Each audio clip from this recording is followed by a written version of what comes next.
here from uk.Cane. Don't forget, smash the like button, give us a comment down below. With me as usual, the Chris. Okay, don't forget, hit the subscribe button, don't forget to care, don't forget to share. As always, please ring the notification bell and don't forget to free the fear.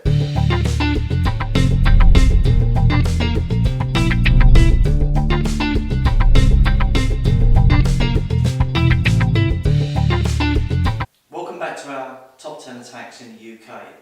We're going to lump 4 and 5 together because they're both close-in attacks, and although dissimilar, they are very similar. So we go for attack number 5, please. Yeah. And attack number 4. Oh, I wonder what's going to happen here. Can you reach? Definitely. So we're looking at a double-handed grab, pull onto the knee or pull onto the head.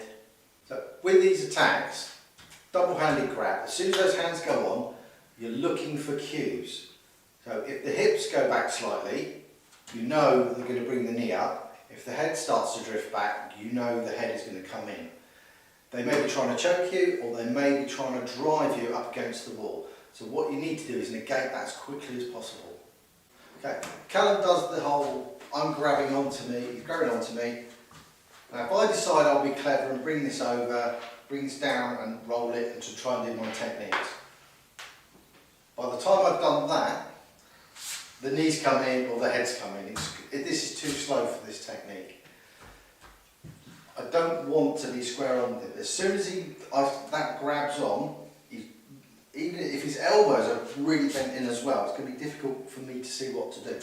What I'm going to do is turn my body. So I don't know what he's going to do. As soon as he moves, I move my body. I've kept my cane firmly on the floor as well. So even if I don't move quickly enough, if he brings the knee up, I can turn and he's missed, which is great for me. If I haven't turned in time and I can't turn, bring the knee up, the cane is there. It's yeah. Okay, so these are not complicated techniques, but in a stressful situation, simple works. If he comes in for a headbutt, we're going to do this slow. So his head will come back. I want to cover my head. So I can either try and move back out the way of the range, putting my hand on my head like we do with 3x6, and walking forward into it. Some people I know say when they come in, put your head in front of theirs. I'm not fond of getting my head getting hit. That's heavy. If it hits me in the head, we're both going to suffer, which is what you don't want. So you're looking for simple techniques. If I see the head coming in, I'm going to turn my body, put my hand up. This has extended the elbow. I can pull on the elbow. You'll need to find something that works for you that you can do with your mobility and with your cane. Big movements aren't going to work here. 2 canes, limited mobility, the grab's coming in. The first thing I want to do is Wing Chun this. I want to get my centre line off of his centre line, so even if he does anything, I'm here. As the knee comes up, I'm pushing forward with the cane. This gives me a little bit more of an opening, leads to another move.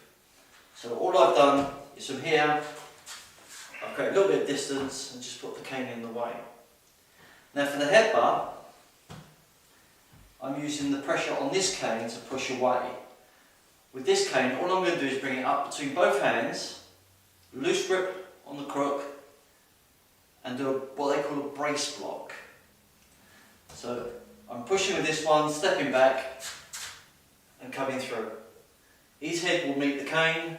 It might bash my arm if I've not got it sturdy enough, but again, he's headbutting wood. Let's look at this in the chair. Being in the chair, totally new dynamic. How are you going to knee me in the groin? I shall tip you out of your chair. Yes. And then drop myself down with a flying knee into your groin at that point. That'll work. Yeah, I'm not going to. No, it's not going to happen. So we can negate the knee as part of this, but we'll look at the double-handed grab now. And as you can see, he's off balance already. Now, slowly, try and headbutt me. Well, it's really quite awkward.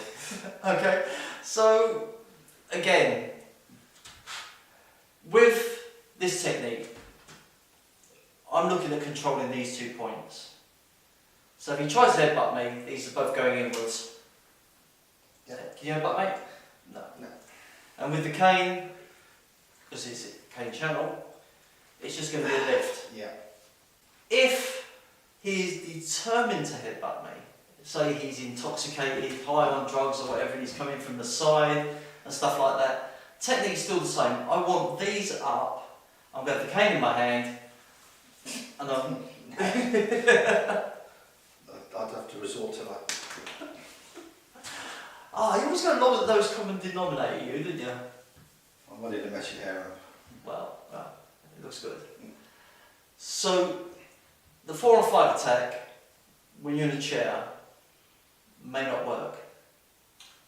But I've changed my mind.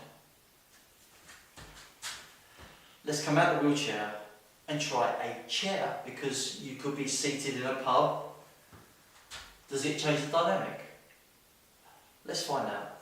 What if you're sitting down, not in a wheelchair, but a standard chair, no table? He's not going to reach across a table and give me a knee groin type strike or a headbutt. But if he's here, as soon as the grab comes on, I don't need to do a lot. I can do my taps here, because he's presented his groin to me, and then bringing this straight up, and I can do my balance point. So it's all about the awareness of the situation. He does do the grab. As soon as that head's back, I'm driving this up. More realistically, especially in a lot of bars, there's a table in front. So it might come in from the side, doesn't matter which side. As soon as that hand's on, my first reaction would be to turn my head, but lean away. And I'm looking, what's he doing? Is he throwing the punch? Is he throwing the head? If he's throwing the head, I'm straight in. This is all dependent, because I tend to keep my cane here. If it's here, got more distance to travel. So you're looking at, where do I keep my cane when I'm sitting down? Is it across my lap? If he comes in and grabs me again, from there, I can't bring it straight up. So I've got to do my turn, so I'm shifting from my core and I'm spinning through this way. And then I'm striking in. What if I'm pinned up against the wall? If I need this for mobility, I'm not going to be bringing this around. And as you saw earlier, if he grabs hold, goes to do the knee, I'm bringing this, I'm on a losing situation there. If he's coming close and he's getting really threatening and he's going, I'm going to do this and threaten me, I've got plenty of time to do my technique. But if it's straight on, that's going to come straight in. So I need to be as quick as I can. As soon as he's on, I can't do a physically big movement. But what I will do is drive all my weight onto the cane, drop my whole body weight down with it and push my cane out, and that gives me room to step out with my left leg. So as soon as the hands are on, I'm moving. If he comes in with the headbutt, it's going to be exactly the same motion. This is giving me my balance, this is giving me the power for the technique. My right foot stays planted, my cane is my power base, I bring my weight down. If he puts a really good strong grip on, if I resist him, but if I relax, I want you to try and, I'm relaxing, that's the key to this. Pressure here, relaxing here, stepping through. So if it's the knee, if it's the head, it doesn't matter what it is, very simple motion. That's all I need to do for that. Oh dear, I found myself in a really bad situation where I'm back against the wall and the big bad guy's got me. Doing this empty in hand to start with because it's dangerous. So as Chris starts to move, I'm preempting by going forward. Okay? Now if we did it with the cane, my crook's out. Because I never stand with my back against the wall, he's obviously pushed me to this position. So I've transitioned the cane through. The wall is providing all the support I need. I don't need the cane to stand here. I can lean against this wall quite happily. So the cane's going to be popped up, but instead of the normal pop up upwards, I'm popping up forwards. Because I know he wants to do me harm. He's put me into this position. It's enabled me to preempt anything. So if we took it one step back, my friend, and I was here, okay, drive me to the wall, that's the first thing I'm going to do.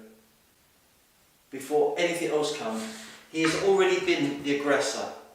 He's laid hands on me, he's moved me without my permission. I can now strike preemptively as opposed to waiting.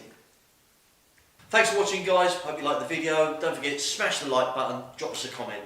Don't forget to subscribe if you haven't done so, so hit that subscribe button. Don't forget to ring the bell. Don't forget to care and share. And as always, free to fear.